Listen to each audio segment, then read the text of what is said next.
নমস্কার, স্নাতাস চয়েসে আপনাদের সবাইকে স্বাগত। আজ আপনাদের সঙ্গে শেয়ার করছি ফিশ ব্যাটার ফ্রাই রেসিপি।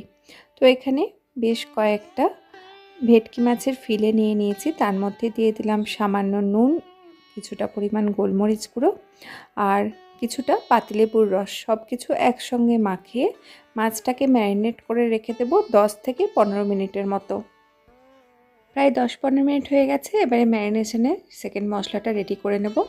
এমনিতে রেসিপিটা সত্যি খুব সোজা, কিন্তু ম্যারিনেশনের জন্য একটু সময় লাগে, তাই হাতে একটু সময় নিয়ে কিন্তু রেসিপিটা শুরু করবেন। তাড়াহুড়ো করে করতে গেলে আসল টেস্টটা আসবে না। আর আপনারা তো দেখতেই পাচ্ছেন ম্যারিনেশনের সেকেন্ড মশলার জন্য প্রথমেই নিয়ে নিয়েছি 4-5টার মতো কাঁচা লঙ্কা, একটা মিডিয়াম সাইজের পেঁয়াজ একটু টুকরো করে নিয়েছি বেটে নেওয়ার সুবিধার জন্য, 1 ইঞ্চির মতো আদা, আর নিয়েছি ওই 5-6টার মতো রসুনের কোয়া, আর দিয়ে দেব ধনেপাতা।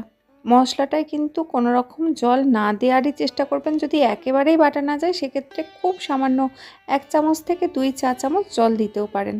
তো মশলাটা বাটা হয়ে গেছে, আমি কিন্তু কোনো রকম জল ইউজ করিনি। মশলাটা মাছের মধ্যে মাখিয়ে কমপক্ষে আধ ঘন্টা থেকে 45 মিনিট, আর হাতে সময় থাকলে ফ্রিজের মধ্যে 3 থেকে 4 ঘন্টা পর্যন্ত ম্যারিনেটটা করে রাখতে পারেন। তবে ফ্রিজে রাখলে অবশ্যই এয়ারটাইট কোনো কন্টেনারে রাখবেন, নাহলে পুরো ফ্রিজে কিন্তু এই ভেটকি মাছের গন্ধ চলে আসে।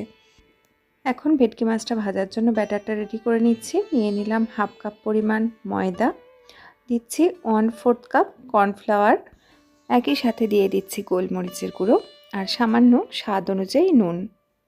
এবারে এর মধ্যে দিয়ে দিচ্ছি সাদা তেল। আমি এখানে সাদা তেল ইউজ করছি, আপনারা গলিনিয়া বাটারও ইউজ করতে পারেন। আর দিচ্ছি একটা ডিম। এবার সব কিছু একসাথে ভালো করে মিশিয়ে নেব। তো প্রথমে কাঁটা চামচের সাহায্যে করার চেষ্টা করছিলাম, কিন্তু দেখলাম ভালো মতো হচ্ছে না, তাই হাতই লাগালাম। ডিম আর তেলটাকে মোটামুটি ময়দা আর কর্নফ্লাওয়ারের সঙ্গে একসঙ্গে ভালো করে মিশিয়ে নেওয়ার পরে কিন্তু প্রয়োজন অনুযায়ী জল ব্যবহার করব। আর জলটা যদি একেবারে ফ্রিজের ঠান্ডা জল হয় সেক্ষেত্রে কিন্তু খুবই ভালো হয়। সব কিছু খুব ভালো করে মিশিয়ে নিতে হবে, যাতে এর মধ্যে কোনো রকম দলা পাকানো অংশ না থাকে। বেশ কিছুক্ষণ ভালো করে মিশিয়ে নেওয়ার পরে দেখুন বেশ স্মুথ একটা ব্যাটার রেডি হয়ে গেছে। আর ব্যাটারটা কিন্তু একটু ঘনর দিকে রাখতে হবে, খুব একটা পাতলা করা চলবে না।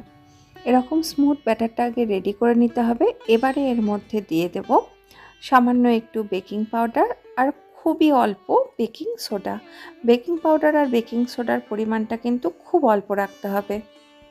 আর ব্যাটারের মধ্যে এগুলো দিয়ে দেওয়ার পরেই কিন্তু ভাজাটা শুরু করে ফেলতে হবে। তো ঝটপট ব্যাটারের মধ্যে বেকিং পাউডার আর বেকিং সোডাটা ভালো করে গুলিয়ে নিলাম।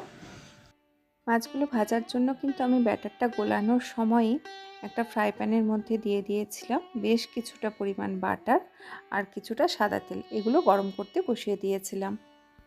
তো ওইদিকে বাটারটা একটু গলতে গলতে এইদিকে মাছের ফিলেগুলোকে এই ব্যাটারটার মধ্যে এবারে কোট করে নিচ্ছি।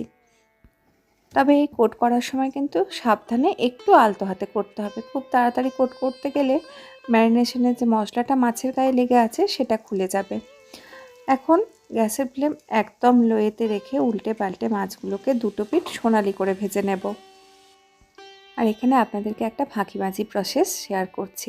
যদি একদম ছাঁকা তেল বা বাটারে মাছগুলো ভাজেন সেক্ষেত্রে তো আলাদা, আর যদি অল্প তেলে করেন যেটা মাছটা ডুববে না তেলের মধ্যে, সেক্ষেত্রে অল্প অল্প করে তেল বা বাটারটা নিয়ে মাছের ওপর থেকে এভাবে ছড়িয়ে দিতে থাকবেন। সেক্ষেত্রে মাছগুলো যখন উল্টাবো ওই দিকের উল্টে দেওয়ার সময় কিন্তু ওপরের এই যে কোটিংটা ভেঙে যাওয়ার সম্ভাবনাটা কম থাকবে। আর মাছগুলোকে যখনই উল্টাবো তখনই কিন্তু সরাসরি না উল্টে কোনো কিছু চামচ বা যে কোনো কিছুর সাহায্য নিয়ে আস্তে করে এইভাবে উল্টে দেবেন, দেখবেন খুব সহজে উল্টানোটাও হয়ে যাবে আর কোনো রকমভাবে কোটিংটা এতটুকুও ছাড়বে না। তো দুই পিঠে বেশ কয়েকবার উল্টে পাল্টে ভেজে নেওয়ার পর দুটো পিঠে হালকা সোনালি রঙটা চলে এসেছে। এবারে এগুলোকে তুলে নিচ্ছি। এবার একটা প্লেটে গরম গরম ফিশ ব্যাটার ফ্রাই, কিছুটা পরিমাণ কাসুন্দি কিংবা আপনাদের পছন্দ মতো যে কোনো সস নিয়ে বসে পড়ুন। আপনাদের সঙ্গে দেখা হবে পরের দিন অন্য কোনো ভিডিও নিয়ে। ততক্ষণ সবাই সুস্থ থাকুন, ভালো থাকুন, সঙ্গে থাকুন।